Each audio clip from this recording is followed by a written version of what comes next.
Olá, amados irmãos, sejam todos bem-vindos para mais uma incrível Escola Bíblica Dominical, ou Escola Bíblica, como você queira chamar. Estamos hoje na nossa lição de número 3 desse terceiro trimestre, que trata da relevância, da importância da igreja, sua essência e missão neste mundo. Você já compreendeu qual é a importância da igreja nesse mundo e por que tem tantas igrejas? E qual é a missão de cada igreja, ou de a igreja como corpo de Cristo? Então, eu convido você para participar conosco desta aula, que está uma delícia de se estudar. Então, vamos lá, direto ao ponto, tá? Daquele jeito que a gente gosta. Deixa eu voltar aqui para nós começarmos aqui. Estava dando uma olhada ali nos textos e já está tudo ok. Lição de número 2. Relevância da igreja no cumprimento de sua missão. A igreja que você está participando, servindo a Deus, ela é uma igreja relevante?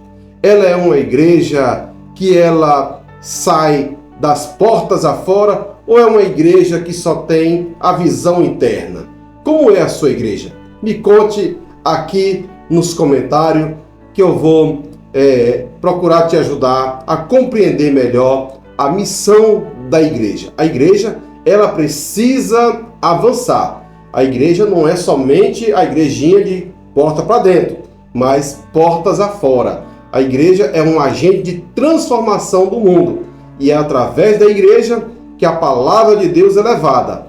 Ok? Então vamos lá. Deixa eu voltar aqui.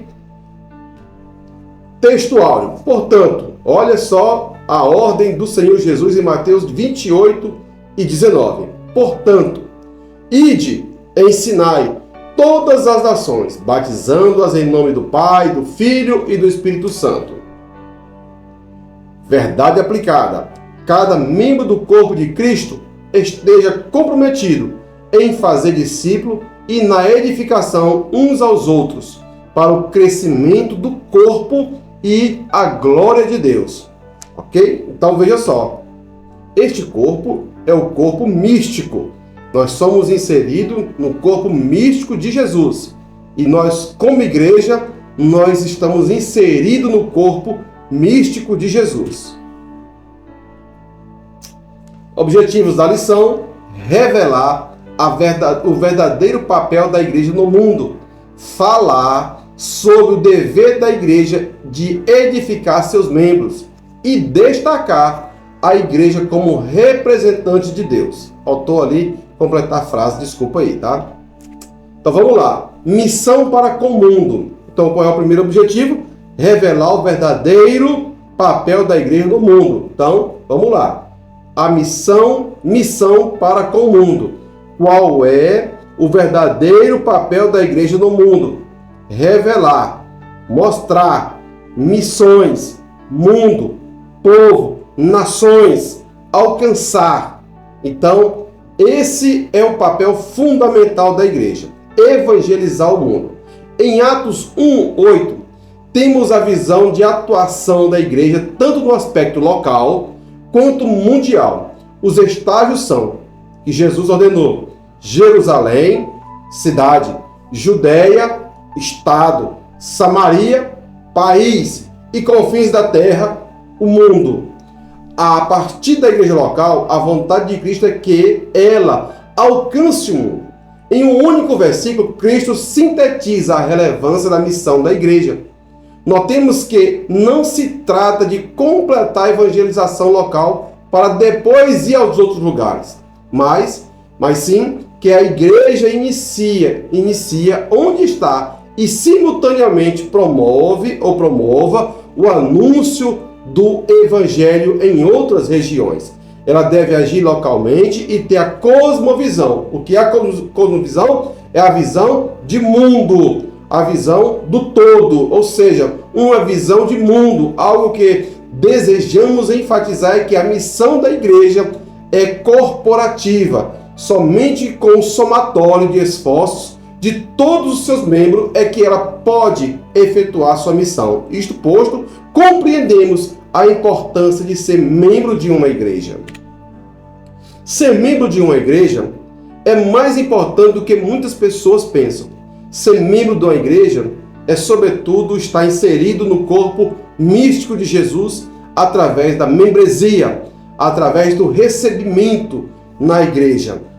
Uma pessoa, quando aceita a Jesus ou faz a sua conversão ao Evangelho, ela é ali recebida na igreja e inserida no corpo de Jesus. Depois do batismo, ele recebe a oração, ele declara-se publicamente um cristão, ele toma a ceia. Para nós assembleanos funciona assim. Nem todas as igrejas têm essa liturgia, mas a nossa liturgia assembleana, geralmente, num contexto geral, é praticamente isso. A pessoa aceita Jesus, é discipulada, vai ao batismo, toma a ceia, recebe a oração e ela é apresentada à membresia, que recebe ela como um membro do corpo místico de Jesus. Aí é a igreja mística, a igreja espiritual. Ser membro de uma igreja nos revela grandes importâncias para a nossa vida. Dentre elas, ser um cooperador da obra de Deus, um financiador da obra de Deus, através dos seus dízimos e oferta, através do seu trabalho voluntário, que, na verdade, é um trabalho que você entende como um chamado de Deus para a sua vida. Assim como você alcançou a graça de Deus, o desejo, eu creio, é que você também queira que outras pessoas sejam alcançadas pelo Evangelho de Jesus Cristo. E a pessoa que faz essas mudanças, que leva essa palavra para que haja mudança nas vidas, é você. Da onde você está, na igreja que você está, ajudando a obra de Deus a crescer e a expandir o Evangelho. Então, ser membro de uma igreja é mais importante do que muitas pessoas pensam. Um membro de uma igreja tem responsabilidades. O membro de uma igreja está inserido no corpo místico de Jesus. O membro de uma igreja tem a proteção espiritual daquela membresia, daquele pastorado, daquele grupo que está ali orando e guardando e pedindo graça para a vida daquela pessoa. Ser membro de uma igreja é a coisa mais importante que você precisa ser. Eu sei que o número de pessoas decepcionadas com igrejas ou com liderança de igreja cresce a cada dia. Porém, nós devemos ser sóbrios, vigilantes e olhar para Jesus.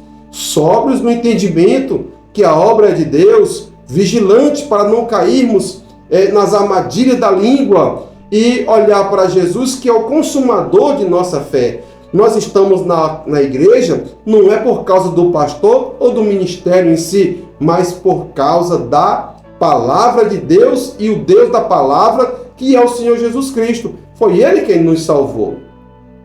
Às vezes é difícil observar alguns defeitos, problemas que acontecem na igreja, mas eu lhe convido hoje a você olhar para a palavra, dentro da palavra, e você se proteger, se guardar de cair nas armadilhas da língua.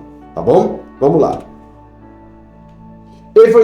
Evangelização local. Refere-se à missão evangelizadora da igreja em cuja área geográfica ela se encontra inserida. Casas, família, comércio, escolas, ou seja, todo o segmento organizado e até indivíduos são de sua responsabilidade de comunicação da mensagem salvadora do Evangelho na pessoa do Senhor Jesus Cristo. Temos o exemplo da igreja de Jerusalém, que será sempre neste estudo uma referência para nós. Ela alcançou o mundo dos seus dias com pregação do Evangelho, mas não se esqueceu do seu contexto local. Em Atos 5:28, temos um testemunho de sua poderosa ação evangelística. O texto encheste Jerusalém dessa doutrina significa que os crentes daquela igreja fizeram com que todos os habitantes da grande cidade de Jerusalém ouvissem a palavra de Deus. Isto em meio a muita oposição. Será que podemos afirmar que a nossa região está cheia da doutrina de Cristo? Temos que pensar isso porque é a igreja local, conforme veremos, que dá suporte à evangelização mundial. Queridos irmãos, a igreja local, ela é um suporte para a evangelização. A igreja local, ela não deve ficar somente de portas para dentro, mas de portas para fora. A igreja, ela precisa ser um ambiente acolhedor, a igreja precisa ser um ambiente de trabalho, de responsabilidade, de triunfo, e não a mesmice de cada dia. Mas a igreja precisa ter trabalhos que atraiam jovens, trabalhos que atraiam casais, trabalhos que atraiam pecador. A palavra de Deus precisa ser pregada com veemência. O púlpito não pode ser trocado por nada nesse mundo. O púlpito é o lugar aonde a palavra é pregada. A palavra, ela deve levar o pecador ao confronto, a eles ter uma autoanálise da vida dele. E o mais, a obra de Deus, o Senhor Deus da obra, fará o milagre da conversão. É Ele quem convence o homem do pecado, da morte e do juízo. O que você precisa fazer, o que nós temos que fazer é pregar a palavra.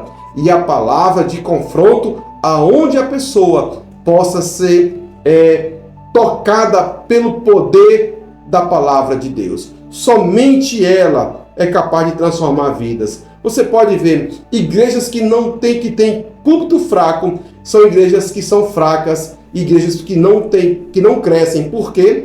Elas têm uma tendência de ter uma visãozinha micro somente daquele grupinho. E aquele grupinho fica ali 10, 20, 30 anos e a igreja não cresce como deveria crescer. Nós precisamos sair de portas afora e anunciar o evangelho da salvação. Evangelização mundial é comumente conhecida como missão, ou seja, uma evangelização transcultural, cuja finalidade é alcançar outros povos, isto é, os confins da terra, conforme orienta o texto bíblico. De forma simplificada, existem 3 formas de fazer missões: orando, contribuindo e indo ao campo missionário. Isso é verdade. Nos anos 80 e 90, se falava muito em missões exteriores, missões no interior do país, missões em outras nações. Hoje quase não se fala mais isso porque já temos muitos trabalhos consolidados em várias regiões do mundo, em vários continentes. Contudo, ainda há muita coisa a ser feita. Porém, esse desejo deve ser da igreja. E esse desejo só nasce na igreja a partir da oração. Uma igreja que tem compromisso com a oração e com certeza terá com a evangelização. Missões no interior do país, missões no interior do Nordeste, no interior da região Sul, no interior da região Centro-Oeste e por aí avante. A igreja precisa ir aos interiores, ao interior do seu bairro, ao interior da sua rua, ao interior das casas, pregar a palavra de Deus. Mas vejam, uma igreja que não ora não tem força. É uma igreja apática, estática, uma igreja que está morrendo aos poucos. Por quê? A chama que sustenta a fé da igreja é a oração. A oração do pastor com a igreja, da igreja com o pastor, a oração da membresia, a oração dos jovens, das senhoras, dos homens, enfim, a oração da igreja como agente transformador de vidas desse mundo. Uma igreja que não busca a comunhão dos seus membros através da oração, certamente ela não tem compromisso e nem preocupação em salvação de almas e nem pregar a palavra de Deus. É uma igreja apática e estática. Ela não dá conta de sair do lugar. Vamos andando. Missão consigo mesma. O segundo aspecto da missão da igreja em relação a si mesma, já que tem um princípio dever de edificar os seus membros. O apóstolo Paulo falou repetidamente sobre a edificação do corpo. De acordo com Efésios 4,16, a edificação da igreja é a tarefa mútua realizada por todos os membros do corpo, e não somente pelo pastor ou ministro. Isso mostra a importância fundamental de ser membro atuante de uma igreja local. Justamente, a igreja ela precisa ser atuante, ela precisa ser uma igreja edificada, uma igreja que ela está baseada na palavra. Uma igreja, irmãos, que ela é sustentada e alimentada pela palavra de Deus, ela é uma igreja forte, ela é uma igreja edificada, é uma igreja viva, ela é uma igreja que tem triunfo. Olha só, o princípio dever de edificar os seus membros. Ora, edificar como? Não há outro jeito de você edificar. Tem igrejas por aí que gastam 40 ou 1 hora de louvor. Canta, e às vezes não sabe nem o que está cantando. E muitas delas cantam louvores que edificam mais a si mesmo do que a Deus. E o sentido do louvor na igreja, na obra de Deus, é adorar o Criador, o nosso Senhor Jesus Cristo. É Ele quem tem que ser adorado. Os louvores têm que ser para Ele. A exaltação é dele. E naquele momento de adoração a Deus, a Jesus Cristo, ali o povo está preparado para receber o que nós antigamente chamávamos de sermão. Hoje, de mensagem e por aí vai. E são mensagens que estão cada dia mais fracas, porque elas são mensagens que falam mais do valor e a importância do ser do que o valor e a importância de Jesus na vida do ser. E isso traz muito prejuízo para a obra de Deus. Traz muito, você pode observar, pesquise na internet o que está acontecendo em muitas igrejas. Muitos rodopiam, pulam, saltam, cantam e dançam e faz uma furupa danada dentro do templo, e a palavra, desse tantinho, que é o quê? Não vai crescer. E a igreja, ela precisa crescer. A igreja tem um dever de crescer no conhecimento, na harmonia, na koinonia, na comunhão, no partir do pão.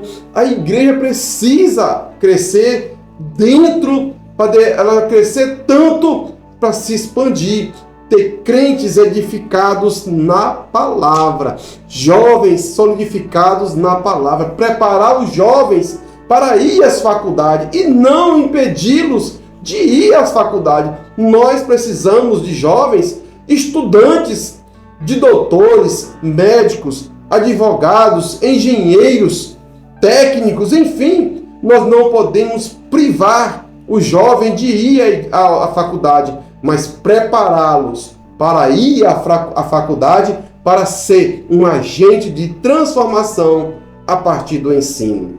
Porque quando o Senhor Jesus nos diz, conhecereis a verdade. Ora, o conhecimento liberta, e nós precisamos de pessoas que buscam o conhecimento. Amém? Vamos lá. Edificar seus membros, é o que eu estou falando, por meio da comunhão, edificamos uns aos outros, de maneira que se um membro padece, todos os membros padecem com ele. E se um membro é honrado, todos os membros se regozijam com ele. Está lá em Coríntios capítulo 12, versículo 26. Enquanto a dor é diminuída, a alegria é aumentada através do compartilhamento. Isso gera edificação. A igreja também edifica seus membros por meio de instruções do ensino. Além disso, a igreja edifica seus membros por meio da disciplina. Vamos ver o que diz aqui Mateus 15. Vamos ver o que diz aqui Mateus 15. Eu estou usando a King James. Se der alguma diferença, você da sua Bíblia aí, não se assuste, tá? King James 15, 18, 15 e 17. De Mateus 18. Está aqui. Vou pegar aqui. Mateus 15, 18, 15. Se teu irmão pecar contra ti, vai em particular com ele. Conversa sobre a falta que cometeu, sobre o assunto. E se ele te der ouvidos, ganhaste o teu irmão. Porém, se ele não te der atenção, leva contigo mais uma ou duas pessoas, para que, pelo depoimento de 2 ou 3 testemunhas, qualquer acusação seja confirmada. Contudo, se ele recusar a considerá-lo, dizei-o à igreja. Então, se ele se negar também a ouvir a igreja, trata-o como pagão ou publicano. Com toda certeza, Vos asseguro que tudo que ligado na terra será ligado no céu, e tudo que desligado na terra será desligado no céu. Queridos irmãos, a disciplina na igreja antigamente assim, lá para os idos de 90, 80, até meados dos anos 2000, ainda era comum. Como disciplinava-se? Disciplinava-se na reunião ministerial. A Assembleia de Deus era assim. Reunião ministerial, e ali eram tratados os assuntos da igreja local. Se houve alguma falta de um irmão, adultério, pecados, fornicações, coisas que traziam escândalo à igreja. Pois bem, ali tinham os obreiros, e o pastor apresentava a causa e os obreiros decidiam. Disciplina. Como era a disciplina? O afastamento do direito de fazer qualquer atividade na igreja. Se cantava no conjunto, não participava. Se ia tomar ceia, passa essa, toma na outra. Aí tinha uma votação que era assim: 30, 60 ou 90 de acordo com a gravidade do pecado. Aí um dizia 60 dias, o outro dizia misericórdia, pastor, 30, o outro dizia 90 dias, a maioria sempre vencia. E aquele irmão era tratado assim, com afastamento das atividades da igreja, dele exercer, mas não do direito dele ir à igreja. Lá antigamente, perdia o direito de ir à igreja, mas depois foi se mudando com o tempo. Pois bem, para que servia essa disciplina? Ela servia para moralizar a igreja. Ela servia para moralizar a igreja. Para que aqueles que foram praticando de tais atos ilícitos, conforme a palavra de Deus, fossem penalizados. A igreja tomava a iniciativa através do pastor e do seu presbitério, e ali era tratado o assunto do irmão. Porém, antigamente, se deixava a pessoa em pecado, ou tratava o assunto dela, e abandonava o coitado. Ele ficava lá isolado. Se ele não tivesse muita força, ele não voltava para a igreja. Ora, isso foi se acabando, e muitos problemas hoje sempre vão na direção do pastor, e ele lá dá a sua disciplina, o seu trabalho, e ele executa lá sem expor a figura da pessoa.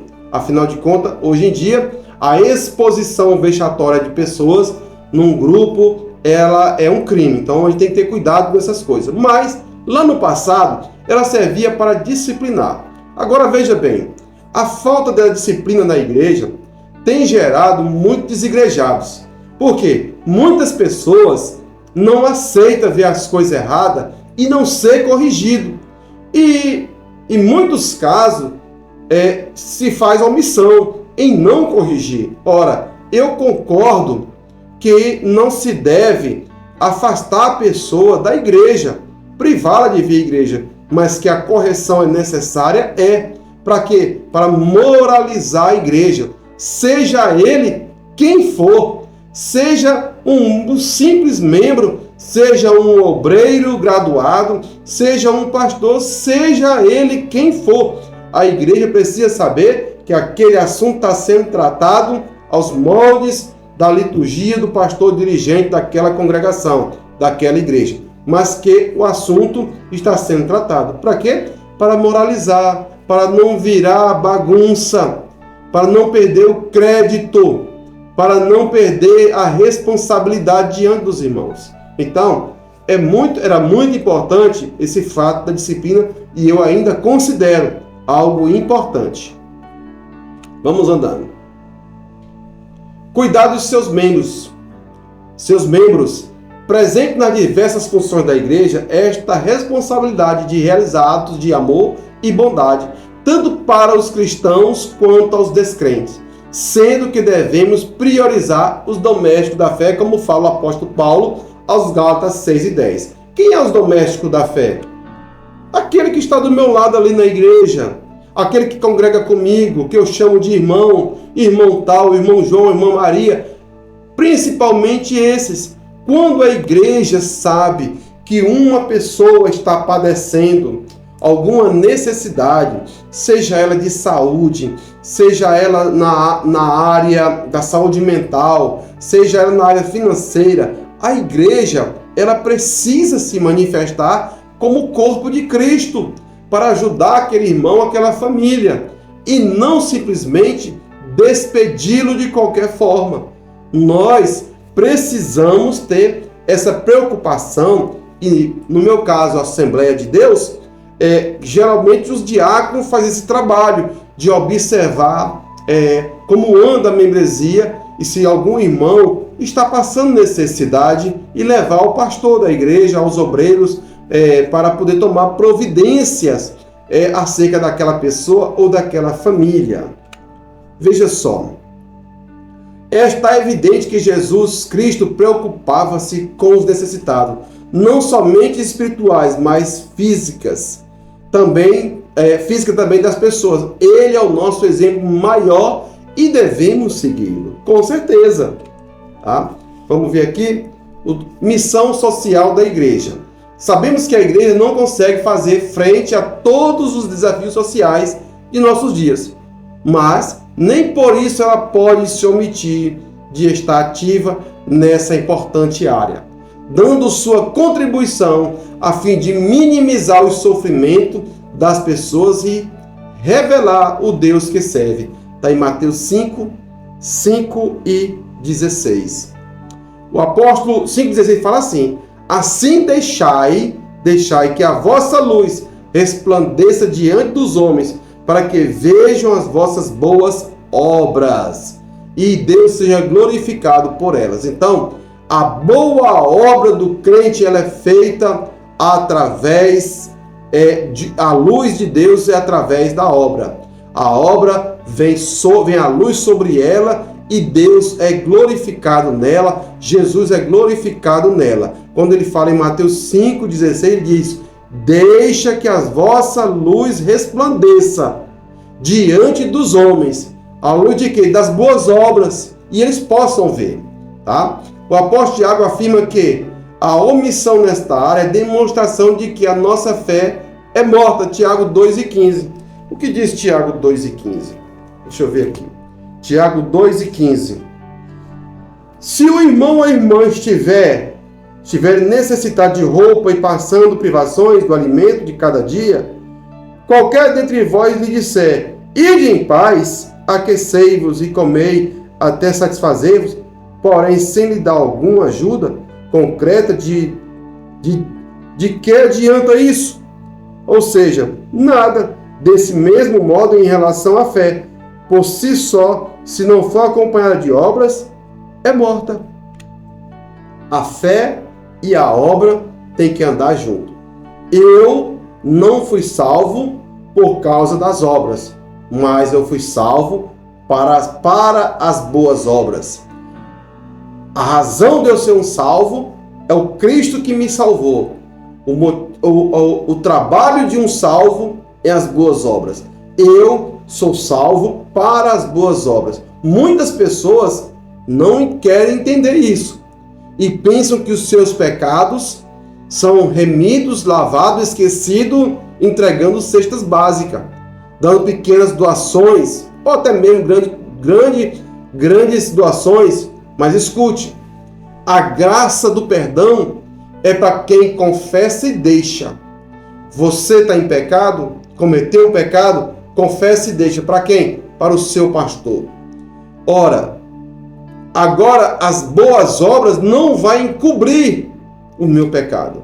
O meu pecado é coberto pelo sangue expiatório do Senhor Jesus Cristo. Missão com Deus. A missão da igreja para com Deus consiste em edificar um templo espiritual para adoração a Deus. A adoração no Velho Testamento. A adoração no Antigo Testamento acontecia de diversas formas e em vários locais diferentes.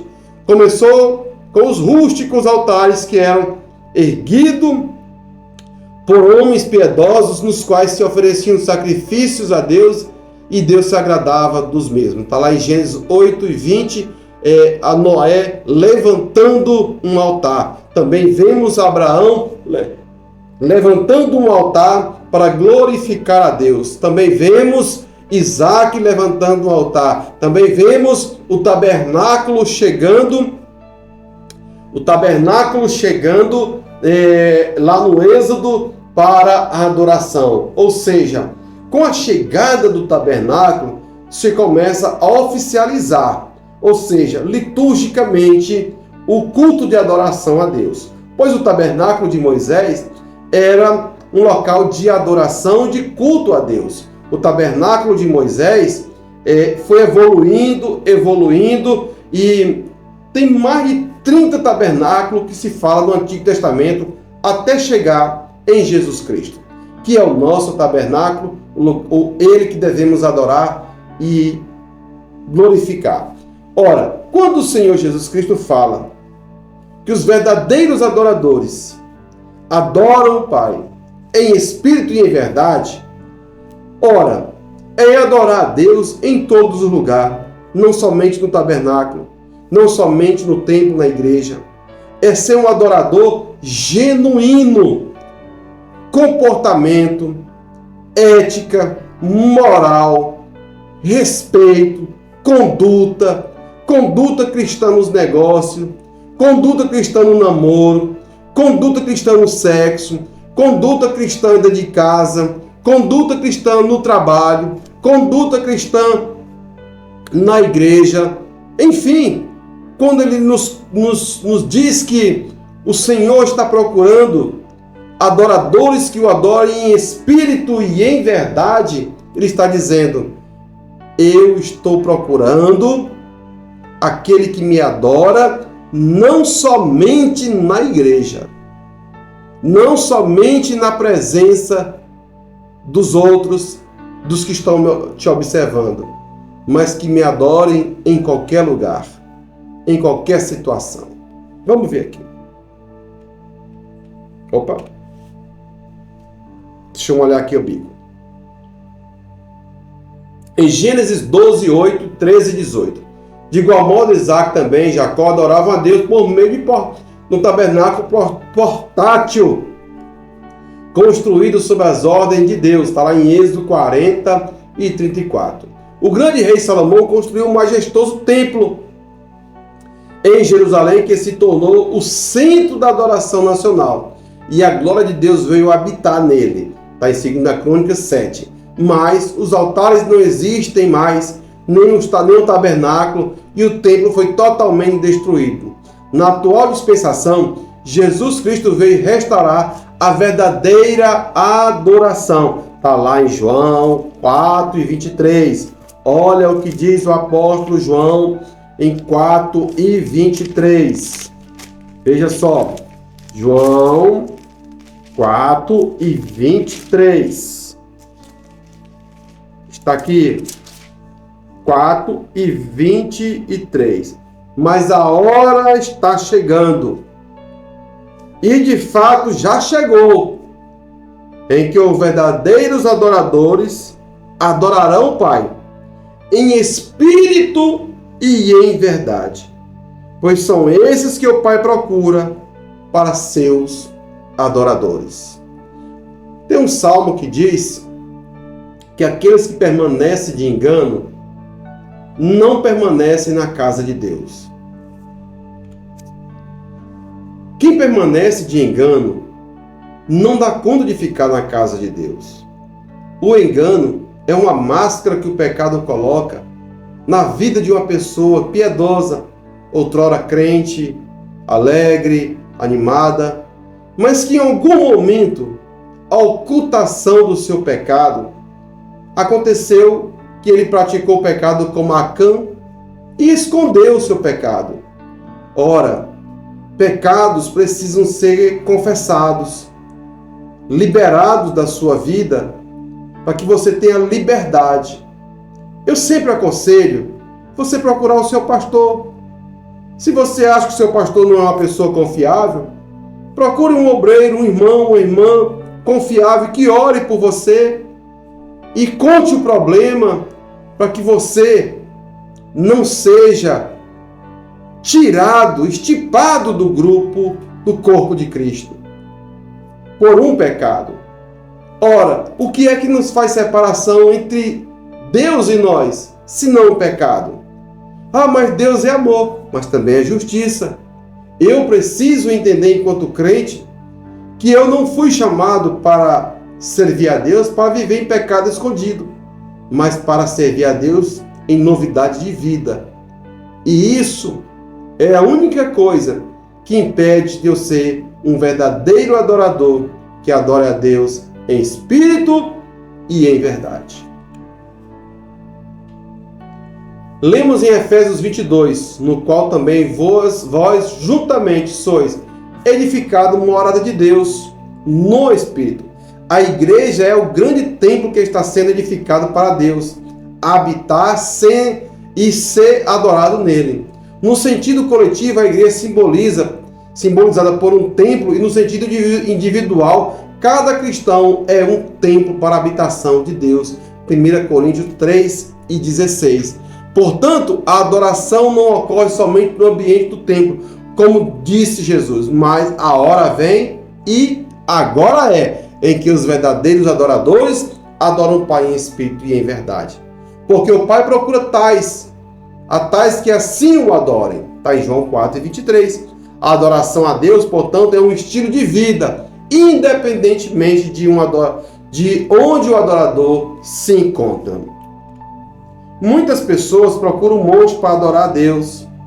Outros procuram os vales para adorar a Deus. Mas em questão de oração, e quando você quer ficar íntimo, jejuar, e quer uma intimidade com Deus, eu sempre costumo apontar o que Jesus nos ensinou. Entra em teu quarto, tranca a porta, ora em secreto, que o teu Pai te ouvirá e publicamente te responderá. Não tenho nada contra uma pessoa ir aos montes e buscar o Senhor, e buscar um momento de solidão, que a solidão no tempo certo ela é bem-vinda, para você ter uma intimidade com Deus, ficar ali sem ser incomodado. Vá, mas lembre-se de uma coisa: a única coisa que nos separa de sermos verdadeiros adoradores, que adorem o Pai em espírito e em verdade, é o pecado. Não esconda, não brinque e não tente manipular. Porque às vezes o pecado pode te prender mais do que o que você gostaria, te levar mais longe do que você gostaria de ir, te prender por mais tempo do que você gostaria de ficar preso. Portanto, seja um adorador que adore o Pai em espírito e em verdade, para que você consiga entender de como é importante você ser igreja para o cumprimento da missão que nos foi dada, levar a palavra. A palavra de Deus precisa ser levada, precisa ser entregue, precisa ser anunciada, e Ele conta comigo e com você. É isso que eu estou fazendo aqui, é isso que você está fazendo aí. E nós não devemos brincar com o mal que nos cerca de perto.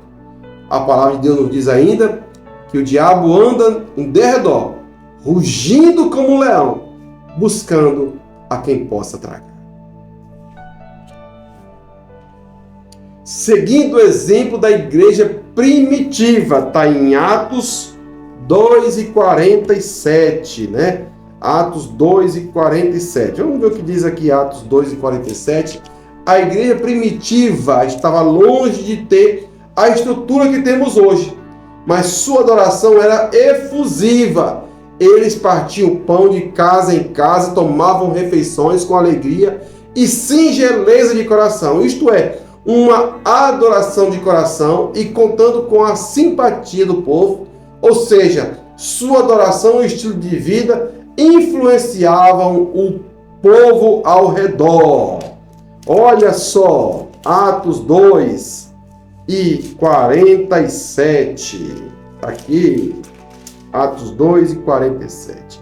Louvando a Deus por tudo e sendo estimados por todo o povo. E assim, cada dia, o Senhor juntava à comunidade as pessoas que iam sendo salvas. Querido irmão, a igreja, ela precisa ser um agente de transformação. E há muitas formas da igreja fazer a sua obra.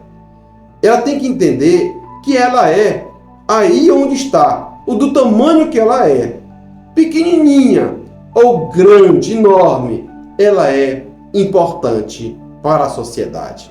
Imagine esse mundo sem a igreja. Imagine esse mundo sem o sal da terra e a luz, que é a igreja do Senhor, nós, o corpo místico de Cristo.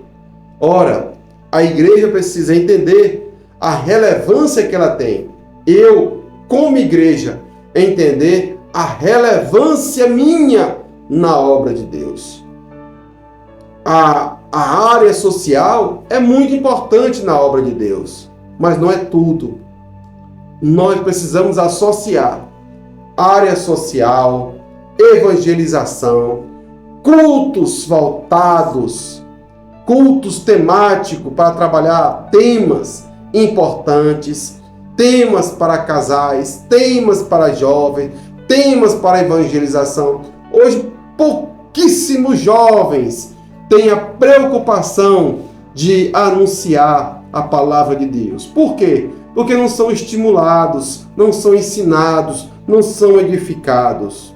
Mas nós que temos já o conhecimento, e você que está assistindo esta aula, eu quero dizer a você, seja um agente de transformação. Faça como aquela canção do conjunto Voz da Verdade.